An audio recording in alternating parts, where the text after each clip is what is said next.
हर हर महादेव, जय भोलेनाथ। नमस्कार, मैं साधना पांडे मार्गदर्शन पे आपका स्वागत करती हूँ।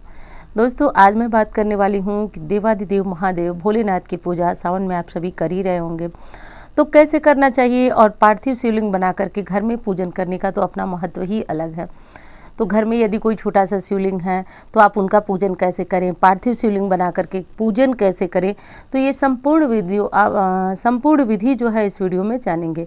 तो देखिए, जैसे कि मैंने यहाँ पे पार्थिव शिवलिंग बनाया है और ये वीडियो जो है पहले से चैनल पे पड़ी हुई है और डिस्क्रिप्शन में मैं लिंक डाल दूँगी, तो एक बार उसको चेक भी आप कर लीजिएगा।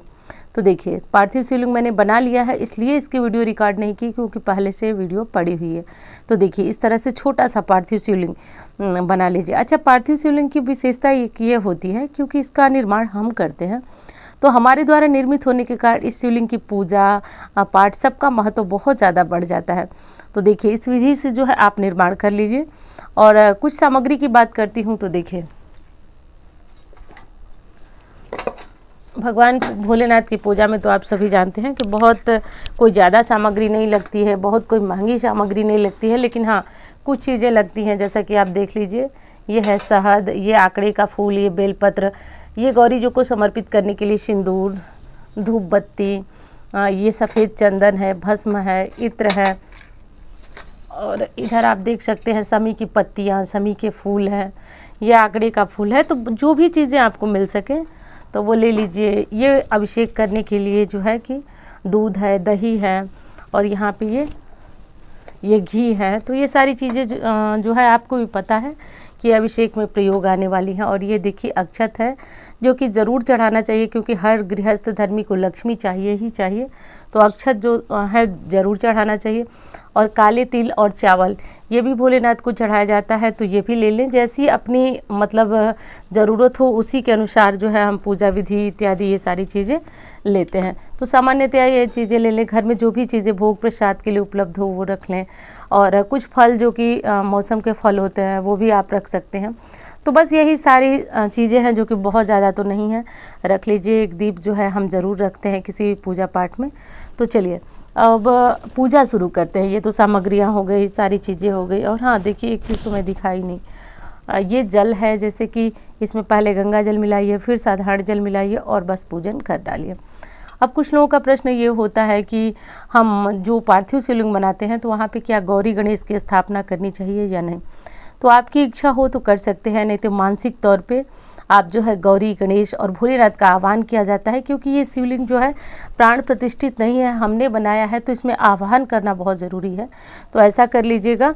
और यहाँ पे आप चाहें तो गौरी गणेश को बैठा सकते हैं, उनका पूजन कर सकते हैं, लेकिन भोलेनाथ की पूजा आप जो है शिवलिंग के रूप में करें। इससे जो है संपूर्ण शिव परिवार की पूजा हो जाती है, अलग से कोई भी ज़रूरत नहीं होती है आपको करने की।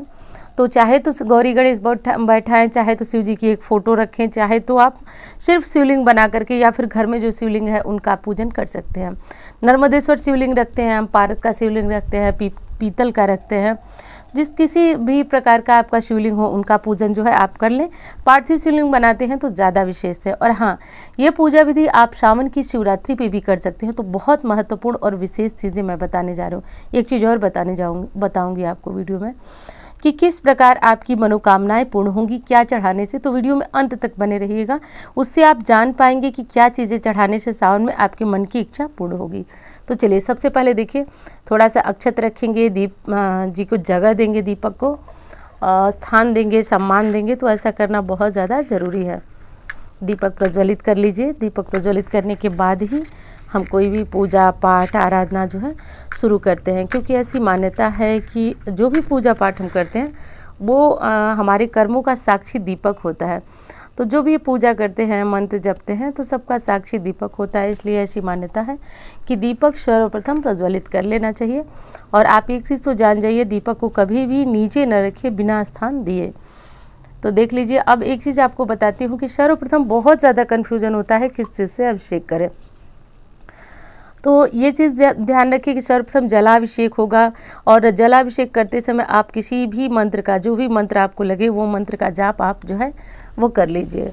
और हाँ, उसके बाद जो है वो दूध से अभिषेक होगा। जैसे पांचों चीज़ें जो होती हैं उनसे हम अभिषेक बारी बारी करेंगे। पुनः जो है दधी अभिषेक होगा भोलेनाथ का, आप देख सकते हैं दधी अभिषेक हो रहा है। दधी अभिषेक करने के बाद दोस्तों घी का अभिषेक होगा। ये पांचों ही चीज़ें महत्वपूर्ण हैं, लेकिन कभी कभार होता है कि ये चीज़ें हमें नहीं मिल पाती है, तो इसमें से जो भी चीज़ें होती हैं हम क्या करते हैं कि वही चीज़ें, पांचों चीज़ों का मतलब कि बता देती हूँ आपको कि दूध, दही, घी, शक्कर, शहद, पंचामृत, तो पंचामृत तो ये सारी 5 चीज़ें जो होती हैं वो भोलेनाथ की पूजा में ज़रूर प्रयोग की जाती हैं। तो देखिए अब उसके बाद हम पुनः शुद्धोदक स्नान कराएंगे। तो पुनः जो है जलाभिषेक किया जाता है भगवान भोलेनाथ को, पुनः जो है जल से अच्छी तरह से स्नान कराएंगे, पूजा करेंगे।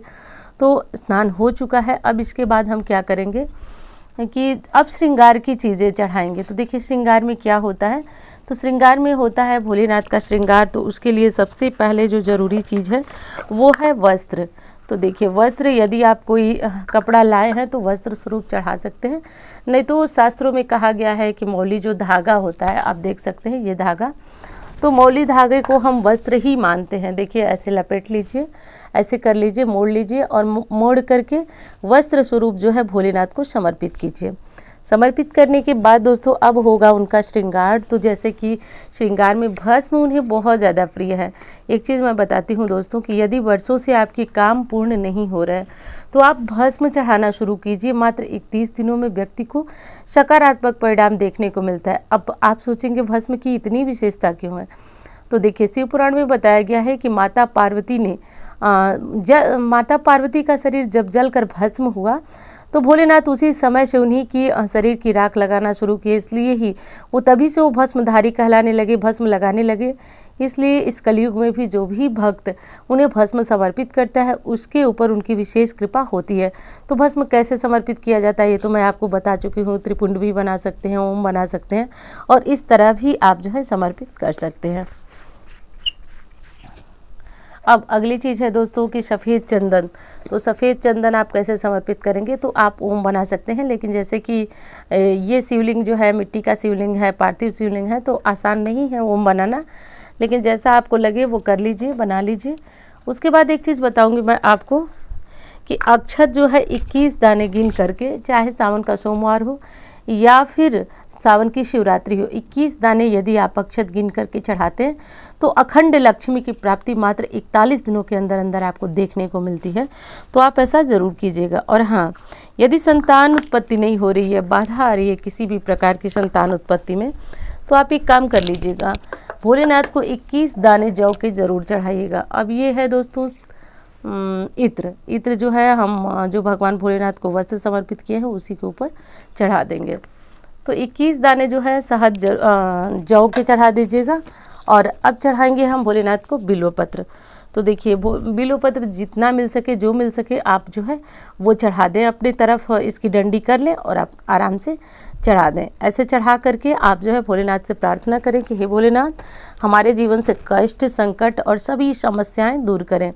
तो ऐसा चढ़ाने के बाद भोलेनाथ से बोलें यदि जीवन में कोई कष्ट है, संघर्ष है और समस्या। आकड़ी का पुष्प तो आप सभी जानते हैं, आकड़ी का पुष्प उन्हें इतना ज़्यादा प्रिय है कि आप अन्य पुष्प तो चढ़ाएं ही, लेकिन यदि आकड़ी का पुष्प आकड़ा बोला जाता है, आक बोला जाता है, मंदार बोला जाता है, श्वेतार्क भी बोला जाता है, तो ये पुष्प आप देख लें और ये ज़रूर चढ़ाएं।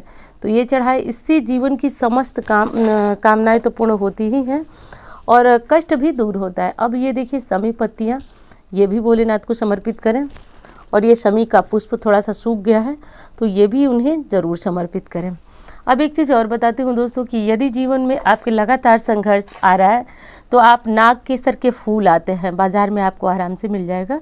तो नाग केसर के पुष्प जो है आप भोलेनाथ को समर्पित करना शुरू कीजिए। यदि किसी कार्य में रुकावट आ रही है तो आप लगातार जो है पूर्णिमा से शुरू कर अगली पूर्णिमा तक नाग केसर बेलपत्र के साथ भोलेनाथ को समर्पित करेंगे तो देखेंगे कि आपका वो कार्य निश्चित रूप से पूर्ण होता चला जाएगा। तो ये साधारण सी विधि थी दोस्तों। और इसके बाद जो हमने भोग प्रसाद रखा है वो भोलेनाथ को ज़रूर से लगा दीजिए, ऐसा कर दीजिए। और इसके बाद अंत में जो भी आप चालीसा पढ़ते हैं या फिर जो भी आरती पढ़ते हैं, तो जो भी पढ़ते हैं बस अपना हाथ जोड़िए, वहीं पे बैठिए, क्योंकि जो आपने पूजा की, एक चीज़ आप समझिए, वो चीज़ आपने साधारण नहीं किया। आपको लग रहा होगा कि थोड़ी सी मिट्टी लाए और शिवलिंग बनाए, आप कुछ भी साधारण नहीं किए। ये पूजा साधारण नहीं है, आसान नहीं है। साक्षात देवाधिदेव महादेव का वास शिवलिंग में हो जाता है, क्योंकि हम उनका आह्वान करते हैं। साधारण शब्द में बोलूँ तो आह्वान क्या होता है? आह्वान होता है किसी को बुलाना। तो किसी को बुलाने का मतलब यह है कि हम उसको बुला रहे हैं, तो हमको उनकी आदर सम्मान, जो भी चीज़ें हमारे पास हो, सब कुछ भगवान को चढ़ाना चाहिए, मन भी अपना समर्पित करना चाहिए। तो ये सारी चीज़ें कर ली, और ये पूजा कोई छोटी पूजा नहीं है। और हाँ, अब बारी आती है कि आप इस शिवलिंग को रख नहीं सकते। एक चीज़ समझिए, जो आपकी पूजा संपूर्ण हो, तो पूरी पूजा मैं बता लूँ पहले आपको। तो उसके बाद जैसे कि पूजा हमारी हो चुकी है, तो हम यहाँ बैठ कर के और भोलेनाथ का किसी भी मंत्र का जाप करेंगे, कोई भी स्तोत्र पढ़ेंगे, शिव सहस्त्र नामावली पढ़ेंगे। तो जो भी आपको पढ़ना हो, शिव पुराण का पाठ करना हो, बैठ कर के पढ़ें। जब तक आप पढ़ लेते हैं, जब आप पढ़ लेते हैं, तो ये जो शिवलिंग है, आप यदि प्रतिदिन बनाते हैं तो किसी गमले या किसी चीज़ में इन्हें डाल दें, और सावन की जो अंतिम पूर्णिमा होगी, उस दिन आप इन्हें ले जा कर के किसी नदी तालाब में डाल सकते हैं। प्रतिदिन यदि नदी तालाब पास है तो विसर्जन करें। इस शिवलिंग को रखा नहीं जाता है। जो हम शिवरात्रि के दिन शिवलिंग बनाएंगे, जैसे कि सावन की शिवरात्रि, उसको पूरी रात रखिए, ब्रह्म मुहूर्त में जो है विसर्जित कीजिए। लेकिन ये शिवलिंग जो कि हम रोज़ बनाकर पूजन करते हैं, उन्हें कभी भी नहीं रखना नहीं चाहिए, विसर्जन जरूरी होता है।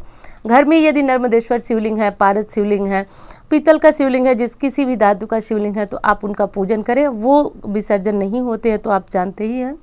तो इस विधि से पूजा करें। उसके बाद अंत में जो है आरती गा करके भगवान भोलेनाथ की स्तुति करें, और करने के बाद जो है तुरंत इसका विसर्जन कर दें इनका। वीडियो कैसी लगी बताइएगा ज़रूर। अच्छी लगती है तो लाइक करें, चैनल को सब्सक्राइब कर लें, और इस तरह की जानकारियाँ और पाने के लिए दोस्तों साथ में जुड़े रहें, क्योंकि इस तरह की जानकारियाँ आपको ज़रूर मिलती रहेंगी। धन्यवाद।